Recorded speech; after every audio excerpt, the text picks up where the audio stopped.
talking about the bond package and the support that it's having over the community, I think is one of the most significant things I want to talk about today. And that is the density and the supply of housing that this city needs and how this bond package relates to that. This bond package puts more people on the corridor, inviting the opportunity for increased supply of housing. When you look at the report that you have, that's been handed out to you, a lot of the conversation, a lot of what's written, is talking about Code Next and what happens next with respect to our land development code.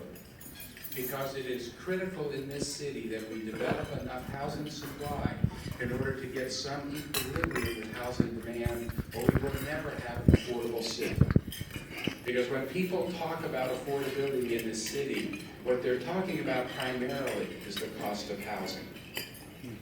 I want to suggest to you that as a community, when we talk about density, that we talk about this in a way that recognizes that there is a win-win solution for our community. There is a debate that is beginning to happen in our community right now about how the vision of increasing housing supply along our corridors and our activity centers necessarily leads to the loss of our neighborhoods and its character and the special element of our city that is our neighborhoods. I reject that conclusion. There is not enough supply of housing that we could pick up by trying to take tools and run them throughout our neighborhoods so as to bend the supply-demand curve in our city. On the other hand, I also hear that if we put density and supply along our corridors, we will necessarily end up with the destruction of our neighborhoods. And I reject that as well, because that's the appropriate place for us to pick up supply of housing in our city. I mention this because as we go into the Code Next process beginning in January, there are those that will try to reduce our next conversation to the conversation that we have had over the last 20 years in this city, that pits on one hand neighborhoods and people that are trying to preserve the special spirit and soul of the city as exemplified in our neighborhoods, versus the chamber or the real estate council or developers in our city. And I reject that. That is not the discussion that we're going to have in this city, I hope.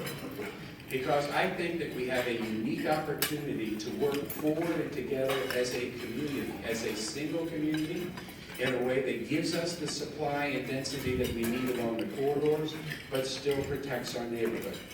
And I think that's what the Code Next process is for me. That's what it represents for me, and I think that's what that should represent in our city. At the end of this process, my hope is that politically in this city, we have moved to a new and different age. And I think that the work in this mobility bond and the work on Code Next is no less important than all of that. So we have a bond election that's coming up. I hope that you'll all be out working toward it. Austin has a history of looking at two alternate choices, A or B, deciding that neither of those two choices are perfect, and then choosing instead to do C, which is nothing, and that has never been the right answer for our community. This time we have a great program. It's been endorsed by almost all the organizations that have looked at it, including the chamber. This is a bond election that we need to win, and we need to win in a large way. And I'm excited to be part of a city that is not just talking about our challenges, but is actually moving forward in a new way to solve the challenges that we have. We don't have any more time. This city, if we're going to protect what's special about this city, we need to start now. And that's what's happening, and I appreciate your support and the invitation to be here today. Thank you.